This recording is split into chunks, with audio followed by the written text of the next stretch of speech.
Welcome to my channel Saikat of beat place explorer. এই পর্বের ভিডিওতে বক্সা জয়ন্তী ও সিকিয়া জোড়ার ভ্রমণ বৃত্তান্ত থাকবে।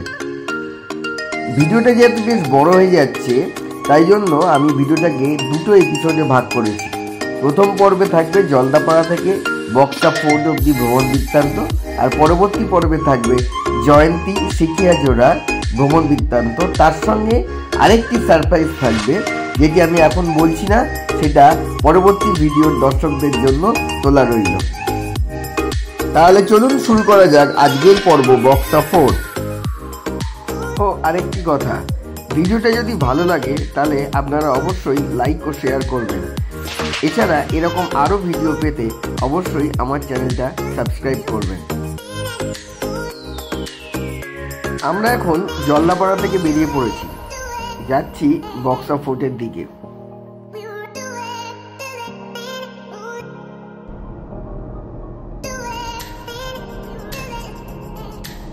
রাস্তা ভীষণই সুন্দর, দুপাশে জঙ্গল, মাঝখানে ঘন পিচের কালো রাস্তা। দেখেছো মাঙ্কি রাস্তা দেখেছো? আমরা যাচ্ছি বক্সা ফোর্ট।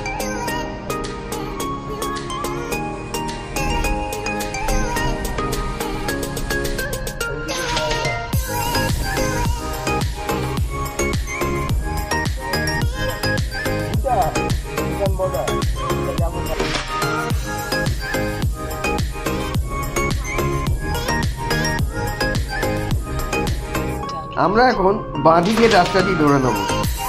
এই রাস্তাটি দিয়ে জয়গাঁও বর্ডারেও পৌঁছে যাওয়া যায়, যেখানে আমরা আগামীকাল যাব। জয়গাঁও বর্ডার দিয়ে ভুটানের ফুটফিলিং প্রবেশ করা যায়। বক্সা ফোর্টে পুরোপুরি নিজের গাড়ি নিয়ে যাওয়া যাবে না, কিছুটা দূরে গাড়ি রেখে ওখান থেকে লোকাল গাড়ি ভাড়া করতে হবে। আমরা নিজের গাড়ি নিয়ে সালতানবাড়ি অবধি যাব, ওইখান থেকে লোকাল গাড়ি ভাড়া করব।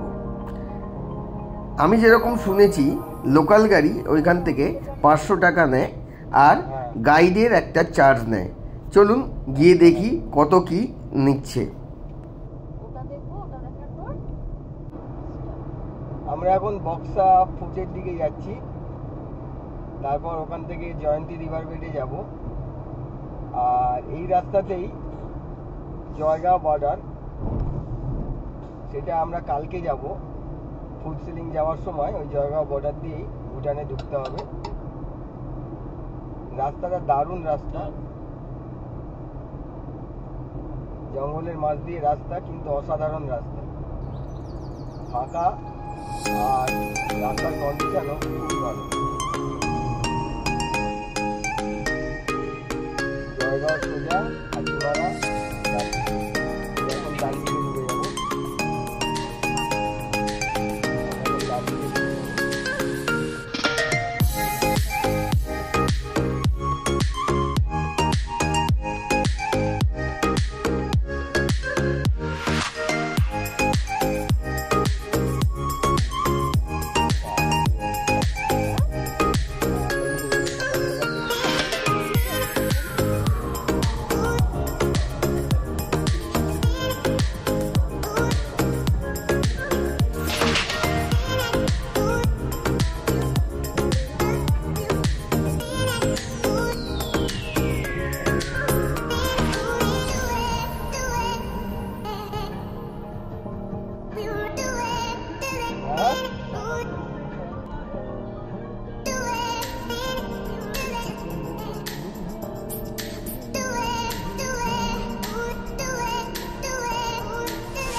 আমরা এখন হাইওয়ে ছেড়ে অন্য রাস্তায় প্রবেশ করেছি। এই রাস্তাটা শুরুতে একটু খারাপ ছিল, কিন্তু এখন আবার বেশ ভালো। মাঝে মাঝেই এখানে রেলগেট পড়ছে।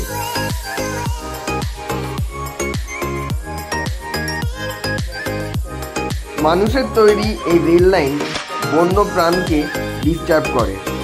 আমরা খবরে মাঝে মাঝেই দেখতে পাই এই রাস্তাতেই বেশ কিছু হাতি ট্রেনের ধাক্কায় মারা যায়।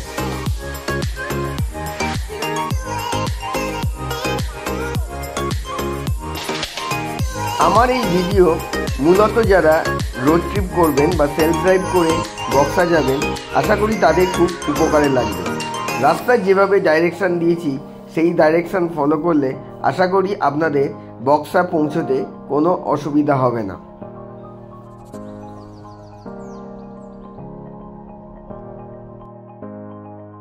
এই রাস্তায় গাড়ি চালাতে দারুণ লাগছে। মাঝে মাঝেই রাস্তার দুপাশে রয়েছে চা বাগান। টাইগার হরিণের থেকে আসতে দৌড়বে, কিন্তু টাইগারের মাথায় বুদ্ধি অনেক বেশি। মানে যাওয়ার পথে আমি ছেলের প্রশ্নবাণে জর্জরিত। কে জোরে দৌড়বে, চিতা, হরিণ না টাইগার? যদি চিতা হরিণ জোরে দৌড়বে তাহলে টাইগার কি করে শিকার করে, সেই বোঝাতে বোঝাতেই আমি ক্লান্ত হয়ে পড়লাম। যাবে যে ও তাড়াতাড়ি পৌঁছে যাবে সেই জায়গাটায়, তাই জন্য হরিণের থেকে টাইগার আসতে দৌড়লো, হরিণকে টাইগার ধরে ফেলে। লায়নের ভীষণ বুদ্ধি। এবার কি হয়, যখন ওর মানে এবারও লায়নকে নিয়ে পড়েছে।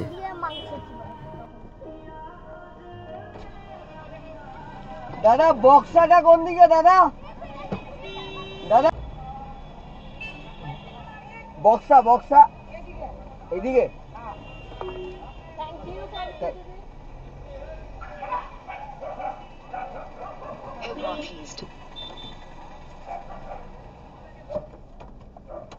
ভুটানের ডগ।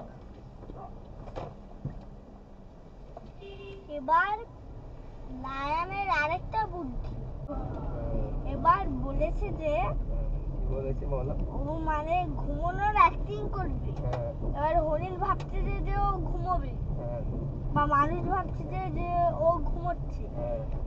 এবার যেই ওকে টাচ করবে, কালচিনি রেলওয়ে স্টেশন, যখনই ওই মানুষটা টাকিং ওটা ট্রেন দাঁড়িয়ে আছে, গৌহাটি যাচ্ছে মনে হয় ট্রেনটা, রাজধানী হবে নাকি, কি লেখা আছে দেখো তো ট্রেনটা?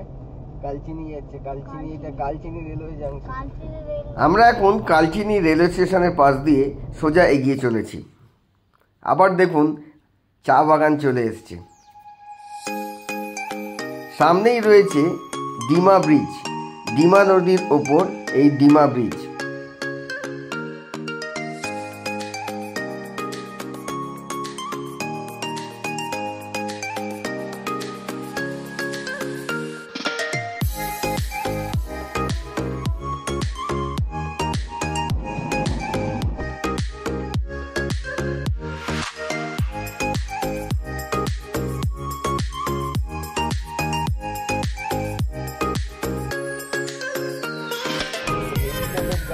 যায় না সেরকম, সেজন্য রাস্তা যদি একদম ভালো করে, আবার রাস্তা যদি ভালো করে রাস্তাটা সহজে নষ্ট হবে।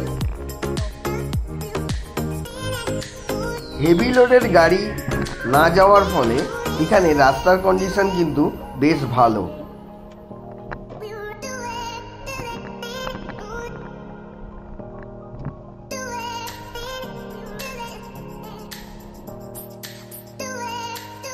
আমরা এখন রাজা ভাত খাওয়া পৌঁছে গেছি। ডান দিকে রয়েছে রাজা ভাত খাওয়া পোস্ট অফিস, আর বাঁ দিকে রয়েছে রাজা ভাত খাওয়া স্টেশন। শুনেছি রাজা ভাত খাওয়া স্টেশনটা নাকি অপূর্ব সুন্দর। এখান থেকে আকাশ পরিষ্কার থাকলে কাঞ্চনজঙ্ঘাও নাকি দেখা যায়। এসবই শোনা আমার কলিগ সোমনাথদার কাছে। ফেরার সময় যদি এই রাস্তা দিয়ে ফিরি তাহলে সময় পেলে একবার রাজা ভাত খাওয়া স্টেশনটা ঘুরে যাব।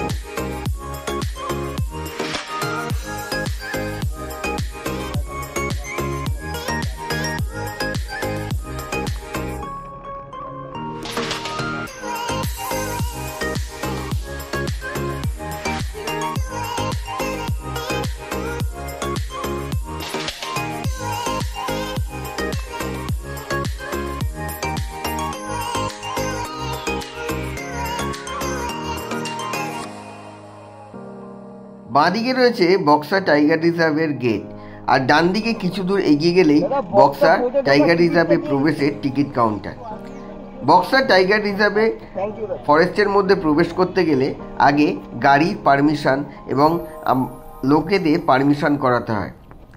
চলুন তাহলে যাই, আগে পারমিশনটা করিয়ে আসি।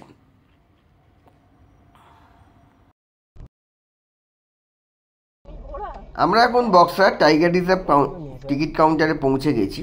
এখান থেকে টিকিটও করে নিয়েছি। হ্যাঁ ওকে একটু চকলেট ফকলেট দে না। না না বলছি হনুমান আছে ঘুরছে। আমারই ভয় লাগছে।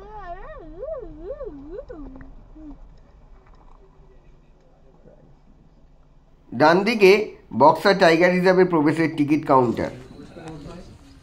এটা বক্সা জয়ন্তী ঢোকার গাড়ি পারমিশন করার টিকিট কাউন্টার। বক্সা রিজার্ভ ফরেস্টের যে চেকপোস্ট তার থেকে ডান দিকে এসে কিছুটা এখানে টিকিট করতে হয়, গাড়ি পারমিশন করাতে হয়।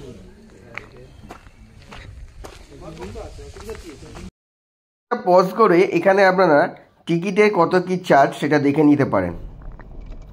আমরা এখন টিকিট কেটে এগিয়ে চললাম বক্সা টাইগার রিজার্ভের চেকপোস্টের দিকে। চলুন ফরেস্টের ভেতরে প্রবেশ করে আবার আপনাদের সাথে কথা হবে।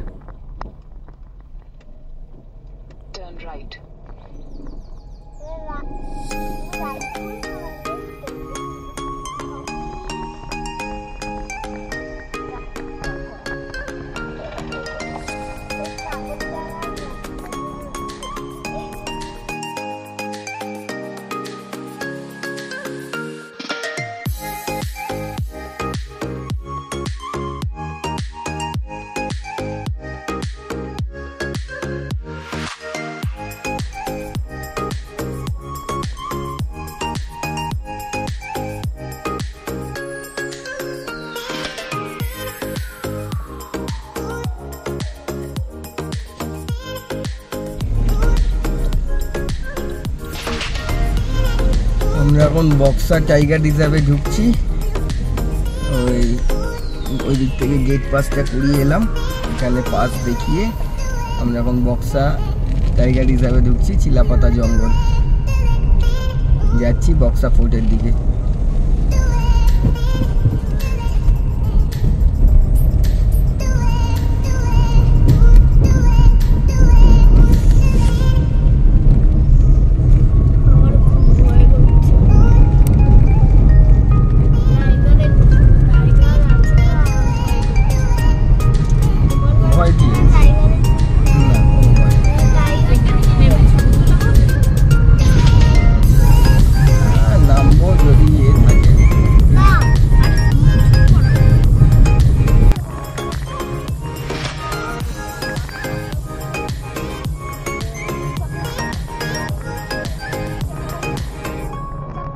এখন আমরা বক্সা টাইগার রিজার্ভের ভেতর দিয়ে যাচ্ছি।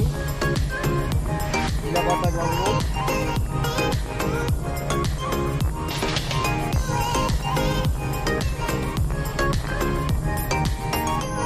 সমস্যা হতে পারে,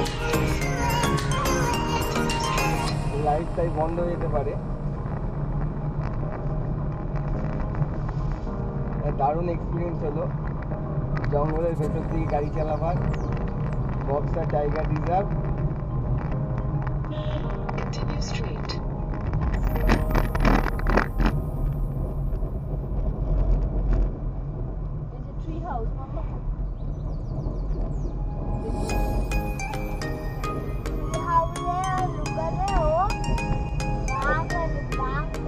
বিউটিফুল রাস্তা, বিউটিফুল রাস্তা।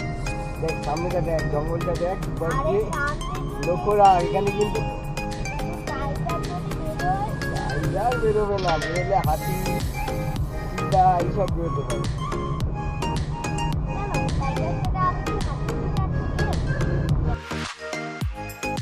জঙ্গলটা বেশ ঘন। এই রাস্তায় প্রায় হাতি বেরিয়ে থাকে। দেখা যাক আমাদের সেই সৌভাগ্য হয় কিনা, হাতি দেখার সৌভাগ্য হয় কিনা। কারণ বন্যপ্রাণ দেখা এটা একটা সত্যি সৌভাগ্যের ব্যাপার। কপাল থাকলে তবেই বন্যপ্রাণ দেখা যায়। অনেকেই দেখতে পায় এই রাস্তায়, দেখি আমি দেখতে পাই কিনা। চলুন এগিয়ে চলি। দেখতে দেখতে আমরা জয়ন্তী মোড়ে পৌঁছে গেলাম। এইটা হচ্ছে জয়ন্তী মোড়। ডান দিকে চলে গেলে জয়ন্তী, আর সোজা হচ্ছে বক্সা ফোর্ট।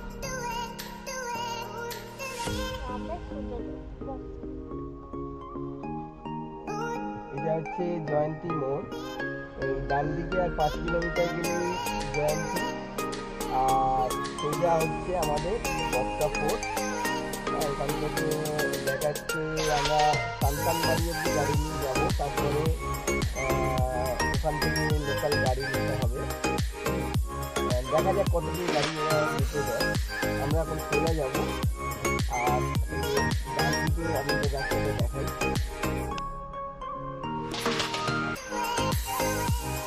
ডান দিকে যে রাস্তাটা চলে যাচ্ছে এই রাস্তাটাতে জয়ন্তী, আমরা এই রাস্তাটা জয়ন্তী যাবো। চলে যাওয়া যাক সামনে।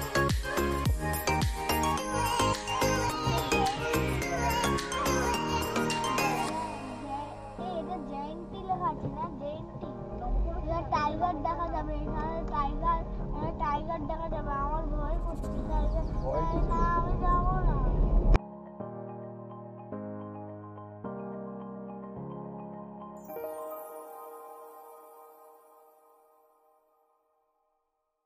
আমার এখানে যারা থাকে এগুলো দেখেছো মামা? ওই যে আমরা উডেন এই যে কোম্পানির উপর বাড়ি বানানো, দেখেছো? হ্যাঁ দেখো বাড়ি বানানো। ওই বাড়িটার নাম কি? আমরা পড়েছিলাম যে কি বলে, কি বাড়ি বলে এগুলোকে? জঙ্গলে যে বাড়িগুলো থাকে কি বলে? কি হয়? না না, এই যে উডেন, এই যে না। আর এখানে যারা থাকে তাহলে চিন্তা করো তো, তাদের কত মানে এরা তো প্রায়ই তার মানে এই দেখে কি বলে উঁচুতে করে রেখেছে। আরে ওটার নাম কি? প্রথম বাড়িটার নাম ছিল ইগলু। ইগলুর পরে যে বইতে ছবি। এই রাস্তায় বেশ কিছু ছোট ছোট জনপদ রয়েছে, দু একটা রিসর্টও আছে। সেই সব পেরিয়ে আমরা এগিয়ে চললাম সালতানবাড়ির দিকে, যেখান থেকে আমাদের বক্সা ফোর্টে 0 পয়েন্টে যাওয়ার জন্য বা ভিউ পয়েন্টে যাওয়ার জন্য গাড়ি নিতে হবে।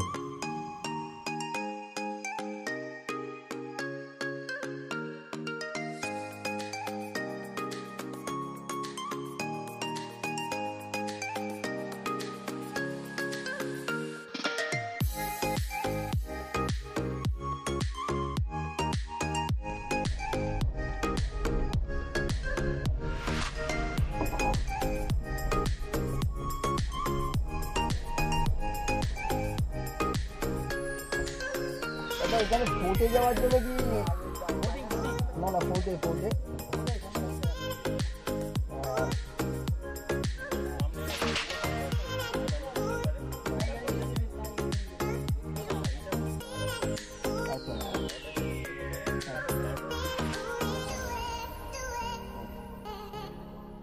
গাড়িটা এখানে ঘুরিয়ে গেলাম তো, সামনে জায়গা আছে।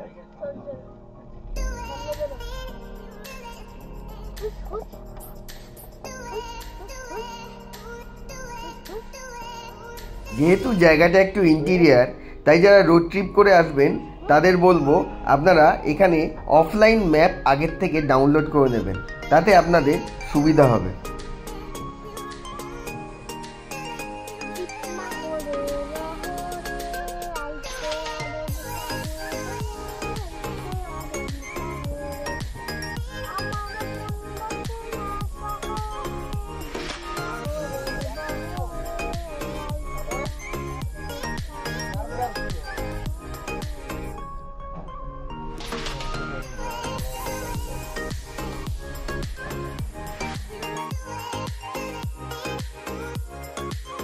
দিকে রয়েছে গাড়ি বুকিংয়ের কাউন্টার এবং ওখান থেকেই গাইড পাওয়া যাবে।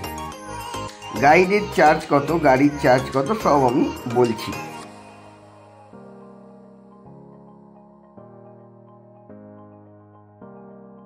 এখানেই গাড়ি রেখে আমি লোকাল গাড়ি ধরে ভিউ পয়েন্টের দিকে এগিয়ে যাব।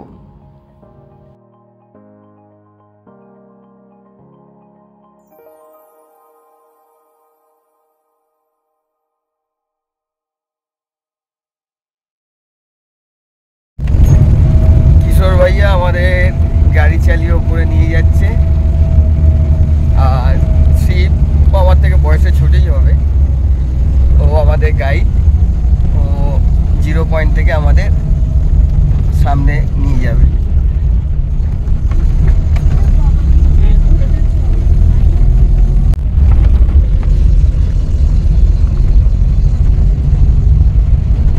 আমরা এখন লোকাল একটা গাড়ি নিয়ে বক্সা ফোর্টের দিকে যাচ্ছি। আমার ছোট বাচ্চা বউ হাঁটতে পারবে না বলে গাড়ি নিতে হলো।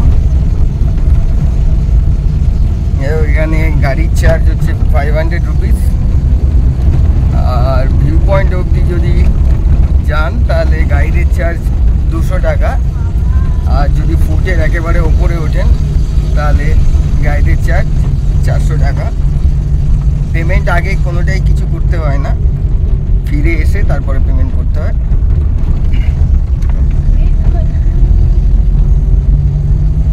মারুতি ওমনির পাওয়ার বেশ ভালোই, এই রাস্তায় উঠে যাচ্ছে। আমাদের গাড়িটা নিচে রেখে এলাম এন্ট্রি পয়েন্টে।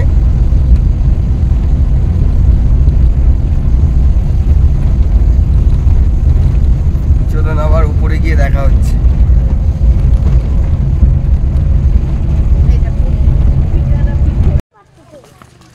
ভিউ পয়েন্টে যাচ্ছি আমরা।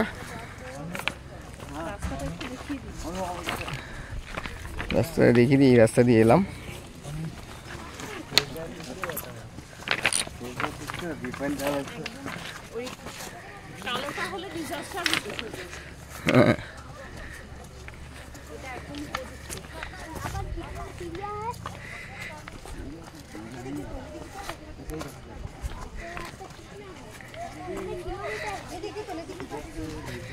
ধীরে ধীরে আমরা ওপরে উঠে চলেছি ভিউ পয়েন্টে। মনে হচ্ছে না ওপরে যেতে পারবো, কারণ আমার ছোট বাচ্চা, ও পারবে না হয়তো।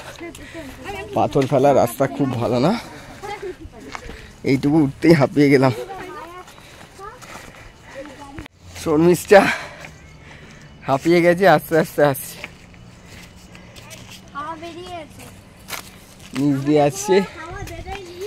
আমরা এই ভিউ পয়েন্টের কাছেই চলে এসেছি, তবে যা এক্সপিরিয়েন্স হলো তাতে বুঝলাম আমরা বড়ই আনফিট।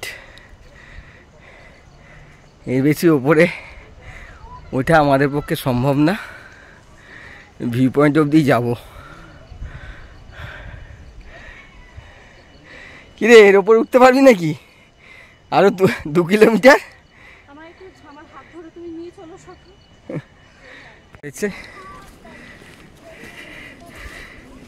শিবের সাথে। শিব আমাদের গাইড। আচ্ছা আচ্ছা, এখান থেকে কি জয়গাঁওটা দেখা যায় নাকি? তাই এটা ভিউ পয়েন্ট। এখানে ওয়েদারটা পুরো চেঞ্জ হয়ে গেল।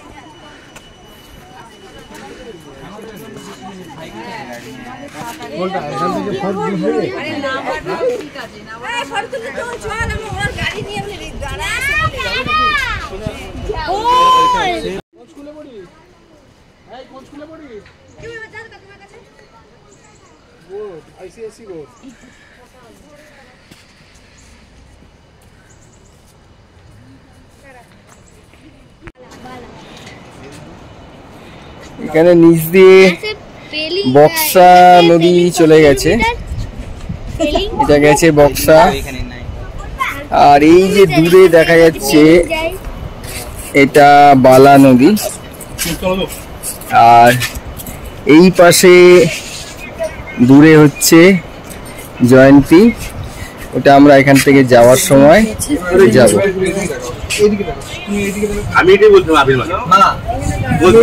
আর এটা পুরোটাই বক্সা, ফরেস্ট রিজার্ভের মধ্যে।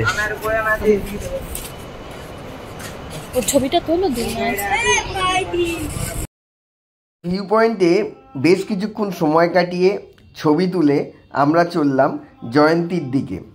জয়ন্তীর ভিডিও পরবর্তী পর্বে আসছে, সেই ভিডিও দেখতে হলে আপনাদের চ্যানেলটা অবশ্যই সাবস্ক্রাইব করতে হবে। তাহলে চলুন আজকে এখানেই শেষ করি, পরবর্তী পর্বে আবার দেখা হচ্ছে।